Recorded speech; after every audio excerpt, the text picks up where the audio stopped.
हाँ तो देखो प्यारे बच्चों, आज हम तीसरा प्रश्न बनाने वाले हैं 4.2 का। देखो बोला क्या जा रहा है, पहले सुनो।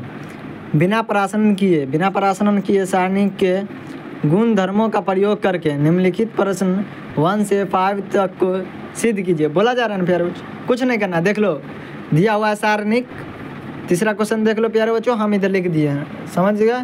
इसमें जीरो प्रूफ करना है प्यारे बच्चों। जीरो कैसे बनेगा देखो, पहले सबसे पहले एग्जाम पैटर्न बतला रहे हैं प्यारे बच्चों। लिखने का तरीका देख लो, सबसे पहले हल लिखना सीख लो, समझ में आया प्यारे बच्चों।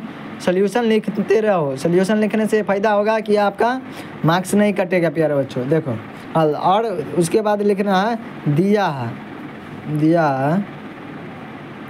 क्या दिया है प्यारे बच्चों, तो लिख देना इसको। देखो 2 7 65 3 8 75 5 9 86 दिए हुआ है ना प्यारे बच्चों, दिए हुआ है। और इसको जीरो प्रूफ करना है, तब जीरो सिद्ध करना है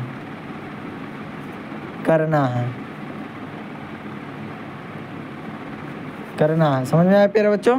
अब देखो कुछ नहीं करना है, या तो इसको ऐसा तोड़ो इस लाइन को, यानी कॉलम, तीसरा कॉलम को, या तो 2 रो समान हो जाए या 2 कॉलम समान हो जाए। हम इसको तोड़ते हैं, देखो प्यारे बच्चों कैसे करना है।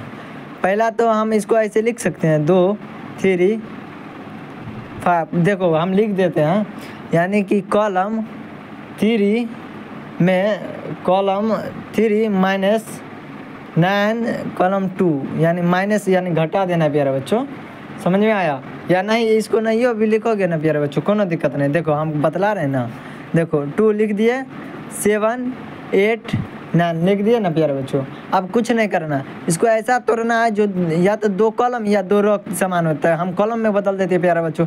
देखो 63 + 2 ऐसे लिखेंगे तो प्यारे बच्चों चलेगा ना, 65 उड़ जाएगा। उसके बाद देखो 72 + 3 लिखेंगे तब 75 उड़ जाएगा प्यारे बच्चों। और उसके बाद देखो फिर लिखना है 81 + 5 पुड़ जाएगा ना प्यारे बच्चों, 86 पुड़ गया। अब इसको कुछ नहीं करना, अलग अलग कर दो। देखो प्यारे बच्चों ऐसे करना है, 3 9 63 72 81 प्लस, फिर इसको लिख देना है प्यारे बच्चों। ध्यान से देखो, एक बार में समझ जाओगे प्यारे बच्चों। अब देखो ई लाइन को लिख देना, ये तो लिख दिया ना, जोर में है, इसको लिख देना है प्यारे बच्चों।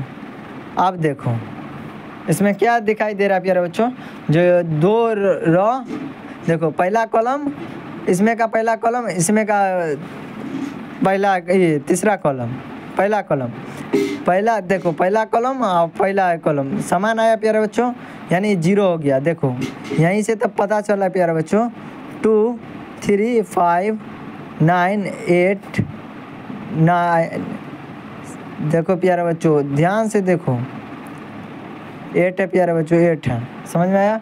ये तो 0 ना हो गया अब प्यारे बच्चों, 2 कॉलम समान हो गया तो 0 हो गया। अब इसमें देखो प्यारे बच्चों, इसमें देखो कुछ नहीं देखना है। देखो क्या करना है हमको इसमें ना प्यारे बच्चों, इसमें देखो इसको अगर हम 9 कॉमन ले लेते हैं प्यारे बच्चों, 9 से अगर मान के चलो 9 कॉमन ले लेते हैं, यहाँ जो लिखे थे ना प्यारे बच्चों, देखो C कॉलम 3 -9 कॉलम 2 ऐसे करना है प्यारे बच्चों, समझ गए। देखो 2 3 5 7 8 9 9 7 63 फुट जाएगा प्यारे बच्चों। फिर 9 8 72 9 9 81। फिर अगर इसको अलग अलग करते हैं प्यारे बच्चों, तो देख लो यहाँ दूसरा कॉलम और तीसरा कॉलम समान हो गया प्यारे बच्चों। तो मेरा प्रॉपर्टीज क्या कहता है, यदि किसी 2 रो या 2 कॉलम समान हो तो उसका जो मान होता है ना प्यारे बच्चों, 0 हो जाता है। कि क्या हो जाता है, 0। इसलिए प्रूव्ड हो गया प्यारे बच्चों, समझ में आया। आपका 1 नंबर नहीं कटेगा प्यारे बच्चों, एग्जाम पैटर्न है, समझ में आया प्यारे बच्चों।